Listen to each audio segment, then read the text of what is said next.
genaplah nas tadi sewaktu kamu mendengarkannya. Bapak Ibu saudara-saudari anak-anak yang terkasih, kita dengar dalam kisah tadi Tuhan Yesus kembali ke kampung halamannya dan masuk ke rumah ibadat sebagaimana biasa, naik mimbar dan membacakan kitab Taurat. Kitab Taurat itu kitab pertama dari 5 kitab orang Israel. Dan Tuhan Yesus membuka dari kitab Yesaya yang isinya bahwa dia datang untuk membebaskan para tawanan, maka semua orang menyala. Membebaskan para tawanan. Semua orang Israel waktu itu, mereka itu dijajah oleh orang Roma, maka mereka punya mimpi kapan satu orang datang, kita buat revolusi, angkat senjata dan lawan itu penjajah orang Roma. Maka ketika mereka mendengar itu, dan Tuhan Yesus bilang, waktu kamu dengar itu sudah genap ramalan Nabi Yesaya itu. Hari ini terjadi. Jadi semua dengan semangat. Wah, ini kita sudah ada orang yang bisa maju seperti Soekarno mau memerdekakan bangsa Indonesia. Tuhan Yesus juga sekarang sudah tampil untuk mau bebaskan kita dari penjajah Roma. Tetapi Tuhan Yesus punya maksud lain, bukan revolusi pakai senjata. Tuhan Yesus punya maksud revolusi mental, revolusi spiritual, perubahan batin. Itu yang paling utama. Kalau kita mau merubah sesuatu, batin itu yang paling utama. Mau jadi baik, batin itu yang utama. Oleh karena itu, kalau dia katakan saya datang untuk membuka mata orang buta, Tuhan Yesus memang mengajarkan banyak orang buta. Tetapi dengan membuka mata orang buta, Tuhan Yesus mau mengatakan kepada kita bahwa Dia mau membuka kebutaan hati kita. Yang banyak kali kita belum lihat banyak hal yang bagus di dunia ini. Dia mau buka hati kita supaya kekayaan yang ada di dalam hati kita itu bisa membuat kita mendapatkan suatu hidup yang baru, mulai dari dalam. Itu revolusi mental, revolusi spiritual dari dalam, itu yang penting. Lalu Tuhan Yesus membangkitkan orang mati. Memang dia bangkitkan Lazarus, putri Yairus, anak itu janda yang miskin itu, dia hidupkan. Maksud apa? Tuhan Yesus mau mengatakan kepada kita bahwa dalam Dia ada kepenuhan hidup. Oleh karena itu jangan lepas Dia. Dengan Yesus kita menemukan satu kepenuhan hidup. Siapa lupa Tuhan Yesus, dia tidak menemukan kepenuhan di dalam hidup. Nah, kalau Tuhan Yesus mengusir setan, kalahkan setan. Dia mau mengatakan bahwa di dalam Dia kita bisa mengalahkan diri kita sendiri. Bersama Yesus kita kalahkan setan yang ada di dalam diri kita. Setan ingat diri, itu terlalu banyak menguasai kita. Setan kemarahan, mau marah itu marah sampai leher itu bengkak-bengkak. Sampai ketemu orang dua tidak mau kasih muka. Tuhan Yesus mau mengalahkan setan kemarahan di dalam diri. Ingat diri, iri hati. Iri hati itu juga terlalu banyak. Orang lain maju kita iri hati, itu setan. Dan Tuhan Yesus mau kalahkan setan iri hati itu di dalam diri. Itu setan. Banyak macam hal. Kesombongan juga sama. Sombong, tidak mau dengar orang, tidak mau rendah hati. Sombong itu setan. Tuhan Yesus mau kalahkan setan itu di dalam diri kita. Jadi Bapak Ibu saudara-saudara, revolusi spiritual itu penting. Kalau kita merubah sesuatu, merubah apa saja, kita bilang ini tidak baik, ini tidak baik, itu tidak baik, itu tidak baik. Bukan itu yang tidak baik, yang ini yang tidak baik. Rubah lebih dulu diri kita sendiri. Kalau kita rubah diri sendiri, kita bisa merubah orang lain. Ya, mau bilang orang malas berdoa, kau berdoa, kau dapat berdoa, maka perubahan akan terjadi. Orang di sini ini tidak bersatu. Kau periksa diri dulu. Kau bersatu atau tidak dengan suami istri? Kau bersatu atau tidak? Di desa kita tidak bersatu. Periksa diri dulu. Diri kau punya keluarga itu bersatu atau tidak? Robahlah dirimu sendiri. Maka dunia di mana kita berada akan mengalami perubahan. Itulah Bapak Ibu saudara-saudara yang terkasih.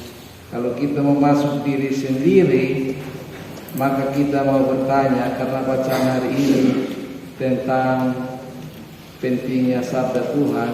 Kita dengar dalam bacaan pertama, kitab Taurat dibaca, orang katakan amin, amin, amin, lalu bersujud, lalu menangis. Betapa pentingnya sabda itu dalam hidup kita. Oleh karena itu, kalau kita mau merubah diri, pedoman kita adalah Yesus. Maka kita mau bertanya, yang orang muda maupun yang muda batang-batang, mau setengah usia, mau yang tua, coba tanya pada diri sendiri, satu hari itu kau punya pikiran itu dikuasai oleh apa? Yang kau pakai nonton itu kau nonton apa? Yang kau pakai baca itu kau baca apa? Yang kau dengar itu kau dengar apa? Itu pertanyaan penting untuk dunia kita sekarang ini. Apa yang merubah pikiran, menguasai pikiran dan hati kita selama satu hari? Apa? Apa? Coba jawab. Apa? Kau lihat apa selama satu hari? Kau lihat apa? Lihat apa? Jawab sendiri. Kau pegang apa dan kau lihat apa selama satu hari? Saya tanya kamu. Kau pegang apa dan kau lihat apa selama satu hari yang mempengaruhi pikiran Anda, hati Anda, menguasai seluruh diri Anda? Apa? Yang harusnya adalah firman Tuhan. Tapi yang lain-lain kamu jawab sendiri. Itu kamu yang, karena saya tidak bisa menyinggung, karena itu sendiri yang harus jawab. Apa yang menjadi sahabatmu selama satu hari, yang menguasai pikiran Anda, menguasai hati Anda sampai mempengaruhi hidupmu hanya dari situ. Tapi kalau kita mau membuat revolusi spiritual, Tuhan Yesus satu-satunya. Karena itu setiap minggu masuk gereja, dengar kitab suci, pegang satu kalimat yang Tuhan kita baca di dalam Injil atau apa, pegang itu, pulang bawa itu, pasang telinga baik-baik waktu dibacakan, karena orang yang membaca firman Tuhan, Tuhan Allah yang membaca kepada kita. Ya, sehingga orang yang bertugas untuk baca itu harus siap baik-baik, karena ketika kau berdiri di mimbar ini, Tuhan pakai engkau punya mulut untuk berkata-kata kepada Tuhan. Oleh karena itu, dengar baik-baik. Seperti hari ini bagus. Hari-hari lain juga di sekon ini ada yang baca bagus, tapi ada yang bukan kurang siap, baca sedikit terangkat. Tapi kita perlu baca bagus supaya Tuhan memakai suara kita untuk berkata-kata kepada umat dengar itu baik-baik. Tidak bisa tangkap semua, kan kita punya otak ini, kita sekolah syukuran semua, jadi kita tidak bisa tangkap semua. Pegang, ambil 1-2 kalimat, pulang bawa itu sebagai makanan untuk kehidupan kita.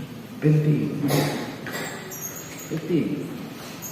Tadi bacaan-bacaan itu ingat baik-baik, mungkin ingat seperti biasa Tuhan Yesus pergi ke rumah ibadah. Seperti biasa. Berarti Tuhan Yesus ini biasa ke gereja.